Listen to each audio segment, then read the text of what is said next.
जय जय पांडुरंग हरी. बुद्ध विटेवरी या चॅनलवर मी आपल्या सर्वांचं सहर्ष स्वागत करीत आहे. आपले एक स्नेही ओमकार यांनी जो प्रश्न उपस्थित केला होता की विठ्ठल आणि भगवान बुद्ध जर एकच असतील तरी विहारात त्याचं भजन कीर्तन का होत नाही किंवा कीर्तनात भगवान बुद्धाची कथा का सांगितली जात नाही. दुसरी गोष्ट अशी की त्यांनी पुन्हा हे सांगितलेलं आहे की भगवान बुद्ध हे जर 9वा अवतार असतील तर मग ज्ञानेश्वरीमध्ये पहिल्या अध्यायातील 12वी ओळ, ज्ञानेश्वरीतील पहिला अध्याय 12वी ओळ काय सांगितले त्या की बौद्ध मत खंडितू वार्तिकांचा, बौद्ध मताचं खंडन करणारा असंही का सांगितलं गेलं. तर बाबा ही जी घडामोड झालेली आहे ही घडामोड तुम्हाला 7व्या शतकामध्ये झालेली दिसून येते. ज्यावेळी शंकराचार्यांचा उदय झाला केरळमध्ये आणि केरळ त्या शंकराचार्यांनी जे 4 मठ स्थापन केले, वास्तविक पाहता ते ब्राह्मणी धर्माशी एक संलग्न आहेत. म्हणजे ब्राह्मणी धर्म मूळ धर्म वेगळाच, ब्राह्मणी धर्म आणि हा धर्म निर्माण का झाला तर केवळ महायान शाखेला शोध देण्यासाठी शंकराचार्यांनी आपल्या हिंदू धर्म या नावाने एक धर्म निर्माण करून, कारण 3 टप्पे आहेत. आर्य म्हणजे जो वैदिक धर्म, वैदिकापासून आला ब्राह्मणी धर्म, ब्राह्मणी धर्मापासून आला हिंदू धर्म आणि हिंदूपासून आज आपण त्याला म्हणतो सनातन धर्म. हे 4 टप्पे तुम्ही आजपर्यंत दिसतील तुम्हाला. वैदिक धर्म पुन्हा सांगतो, तदनंतर त्याचं स्थित्यंतर झालं, बदल झाला, ब्राह्मणी धर्म निर्माण झाला, त्याचं स्थित्यंतर झालं, त्याच्या पुढे आला हिंदू धर्म आला आणि हिंदू धर्माला आज आपण काय म्हणतो सनातन हिंदू धर्म. सनातन हा शब्द तर बौद्धांचा आहे. मग बौद्ध वेगळे आहेत का तर हो नाही, बौद्ध वेगळा नाही. घटनाकारांनी देखील शीख, जैन आणि बौद्ध हे हिंदू धर्माचे घटक आहेत असं आपल्या संविधानामध्ये मार्किंग केलेलं आहे, लिहून ठेवलेलं आहे. म्हणून या मुलाच्या प्रश्नाला उत्तर देत असताना माझे याच्यापूर्वी मी 2-3 व्हिडिओ काढलेले आहेत, तेही तुम्ही आवर्जून बघा. आणि चालता चालता सांगतो तुम्हाला की मी शिवलिंगाची देखील तुम्हाला एक कथा सांगितली होती की शिवलिंग म्हणजे काय, शिवलिंगाची स्वीकार कसा केला, प्रेमाने केला का तिटकाराने केला. वास्तविक पाहता तिटकाराने केला, परंतु अर्थ मात्र वेगळा चांगला सांगितला. शिवलिंग, कारण शिवलिंगात जर आपल्या डोळ्यापुढे जर एक आकृती आणली, चित्र आणलं तर ते वर आहे ते शिश्न आकार आहे आणि खाली आहे तो योनीचा आकार आहे. मग शिश्न आणि योनी याचा संबंध काय आहे तर याचा संबंध असा की सृजनशील व्हावं, सृजनशील व्हावं. आकाश हे शिवशंकर आहे, आकाश हे शिवशंकर आहे, इंद्र आहे, देव आहे, पृथ्वी ही शक्ती आहे, शक्ती माता आहे. मला वाटतं गेल्या व्हिडिओमध्ये हे सांगितले. तर त्या आकाशातून जे पाऊस पडतो, जे रेतन होतं, समजणारा इशारा कापी आहे, लय खुलवून सांगू देऊ नका. पुन्हा अजून त्याला वेगवेगळे देसाल. तर हे पहा, आकाश हा बाप आहे, पृथ्वी ही आई आहे, आई आणि बापाचं मिलन होतं. पाऊस हे रेतन आहे, पृथ्वी सुजलाम सुफलाम आहे, याचं ते शिवलिंग हे प्रतीक आहे. परंतु लोकांनी मात्र त्याचा विचित्र अर्थ घ्यावा, अगदी विचित्र अर्थ घ्यावा. मला ह्या गोष्टीचं देखील आश्चर्य वाटतं. तर असो, तर भगवान महावीरानं आपल्यामध्ये ईश्वर सामील करून घेतला. वास्तविक पाहता सुरुवातीला त्यांनी ईश्वर सामील करून घेतला, ईश्वराचं अस्तित्व ते मान्य करत नव्हते. आणि बौद्ध आणि जैन हे दोघे काय निर्माण झाले तर जे वैदिक धर्माने जे आत्मा मानला होता, जे देव मानले होते, जे उपासना मानल्या होत्या, त्या काळामध्ये ह्याला नकार म्हणून, ह्या हिंसेला नकार म्हणून, यज्ञाला नकार म्हणून भगवान बुद्धानं आणि महावीरानं स्वतःचं अस्तित्व निर्माण केलं. बौद्ध वेगळा केला, जैनानं वेगळा मार्ग सांगितला, बुद्धानं, गौतमानं, सिद्धार्थानं वेगळा मार्ग सांगितला. ही परंपरा निर्माण झाली. या दोन्ही परंपरा निर्माण होण्याचं कारण म्हणजे कुठलं, तर वैदिक धर्मामध्ये असणारं, वैदिक म्हणतो मी, वैदिक धर्मामध्ये असणारं सगळं जे यज्ञ याग होता, नियोग पद्धती होती, मांसाहार होता, मांसाहार होता, दारूबंदी, दारूपान होतं, मद्यपान होतं, पितवा इतकं प्या इतकं प्या की पिऊन पडून उठून पिऊन झुला, असं एखादा अर्थ आहे. तो मंत्र आपल्याकडे आहे. तर मी वैदिक धर्मामध्ये म्हटले आणि वैदिक धर्मातून पुन्हा तुम्हाला मी हिला ब्राह्मणी धर्माकडे नेतोय. ब्राह्मणी धर्म म्हणजे काय की ज्यावेळी हे निर्माण झाले, कुठलं, हे महावीरानं आणि सम्राट भगवान गौतम बुद्धानं ज्यावेळी विरोध केला आणि आपला मार्ग वेगळा केला, त्यावेळी बऱ्याचशा लोकांना मार्ग आवडला. इतका लोकांना हा मार्ग आवडला की पूर्ण आणि राजाश्रय मिळून देखील पूर्ण हा भारत देश हा संपूर्ण हा बौद्धच होऊन गेला.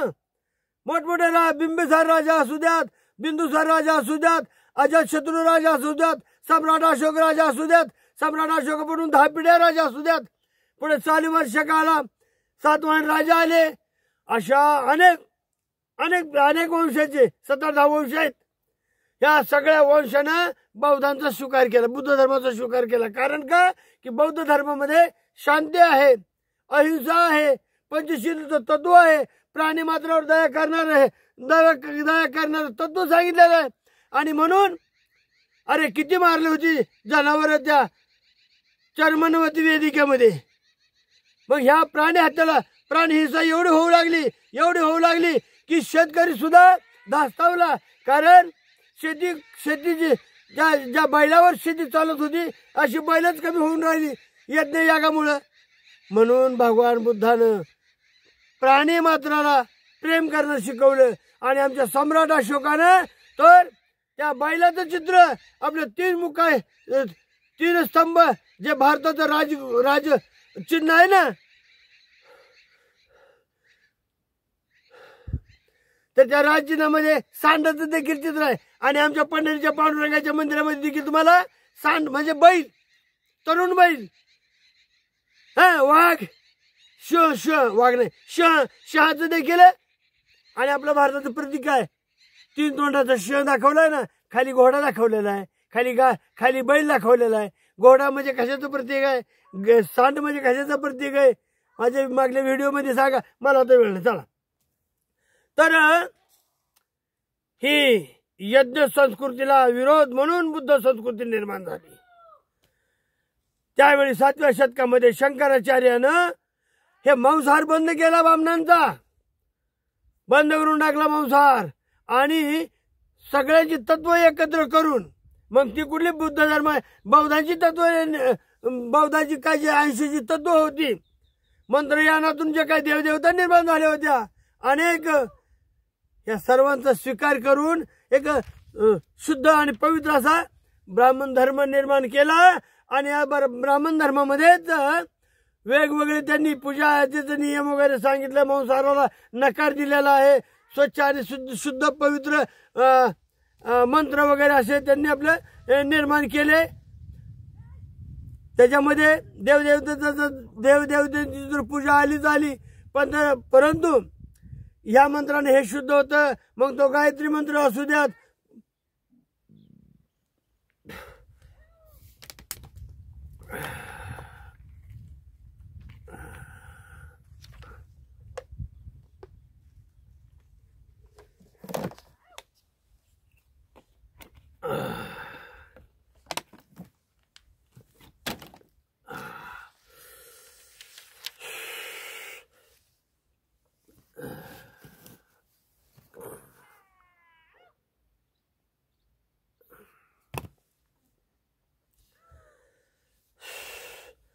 तर बाबांनो, ब्रह्म हे एक चैतन्य आहे, कैवल्य आहे. पांडुरंग हे माझं ब्रह्म आहे, कैवल्य आहे. कैवल्याच्या चांदण्याला भुकेला चकोर, कैवल्याच्या चांदण्याला भुकेला चकोर, चंद्र व्हावे पांडुरंगा, चंद्र व्हावे पांडुरंगा, मन करा थोर, कैवल्याच्या चांदण्याला भुकेला चकोर, कैवल्याच्या चांदण्याला भुकेला चकोर रे, भुकेला चकोर. हे कैवल्य कुठून आलं त्याची सुरुवात करायची मला या अध्यायातून. तर बुद्ध ईश्वर अस्तित्व मानित नव्हते. बुद्धानं आत्मा मानला नाही, बुद्धानं ईश्वर मानला नाही. परंतु मग मग मग झालं काय, ज्यावेळी दोन पंथ पडले ना, हीनयान आणि महायान. हीनयानानं बुद्धाला अलौकिक पुरुष म्हटलं गेलं, महायानानं मात्र त्यांना भगवान म्हटलं गेलं. भगवानाची व्याख्या मी गेल्या वेळेस सांगितलेलीच आहे, पुन्हा पुन्हा नका सांगायला जाऊ. देव म्हटलं गेलं आणि भगवान बुद्ध देव कुठे झाले, महायानाच्या पंथातून, महायानाच्या एक शाखेतून ते देव झाले. खुद्द भगवान बुद्ध देव मानित नव्हते, पण बुद्धाची जी बुद्ध अनुयायांची जी शाखा निर्माण झाली होती महायानाची, त्या महायानाने मात्र भगवान बुद्धाला देव म्हटलं घेतलं आणि त्या देवालाच शंकराचार्यांनी नववा अवतार घोषित केला. पुढे जाऊन बाबासाहेबांनी ह्याही गोष्टीला नकार दिला. ते सांगतात की देवानं अवतार घेतले ह्याच्यावर माझा विश्वास नाही, किंवा भगवान बुद्ध हे नववा अवतार आहेत हेही मला मान्य नाही. कालांतराने आमच्या बाबासाहेबांना देव म्हटलं जाईल 500 वर्षानं, आणि त्यांनाही अवतार म्हटलं जाईल. आम्ही तर त्यांना आता बोधिसत्व म्हणतोय. बोधिसत्वाची पुढची पायरी बुद्ध आहे, म्हणून पुढील बुद्ध कोण होणार आहेत, बाबासाहेब. तसेच असू द्या, चला आता वेगळं नको. तर सांगायचं काय की जो पहिला जो ते हीनयान जो आहे, हीनयान यांना आपण म्हाताऱ्याचा पक्ष म्हणा, महायान आहे त्याच्यातून उत्पन्न झालेला. आणि त्यांचे विचार कसे आहेत, महायानाचे विचार किंवा महायानाची शिकवण कशी आहे की बाबा बदला बरोबर बदला, आपण बदलायला पाहिजे. आणि जुन्या रूढीला चिटकून कोण राहिला, हीनयान. हीनयान बुद्धाचं तत्वज्ञान जसं तसंच ठेवायचं, हे हीनयानांचं काम होतं. बुद्धाच्या तत्वज्ञानामध्ये खालीवर काय त्याच्यात घटना दुरुस्ती करायची, दुरुस्ती स्वीकारायची, हे महायानाचं होतं. पण महायानाकडं मोठा म्हणजे मोठ्या लोकसंख्येची लोकसंख्या झाली आणि हीनयान मात्र शेवटी तो नष्टच झाला. आणि या भारतामध्ये आपल्याला फक्त महायान वाढत गेला. महायानाच्या पुढे हजार नसले तरी 4-5 तुकडे चांगले पडले, पण विचार वेगवेगळे झाले. त्या विचारातून ब्राह्मणी धर्म आणि इतर हे विचार, जैन धर्म संस्कृती, ब्राह्मणी धर्म, जैन धर्म, बुद्ध धर्म यांचा मिलाप झाला आणि शंकराचार्य ह्याला हिंदू नाव देऊन टाकलं. इथपर्यंत आपण आलो होतो. अशा पद्धतीनं आता मी पंढरीच्या पांडुरंगाला बुद्ध का म्हटलं झालं ते मी आता उद्या सांगेन तुम्हाला.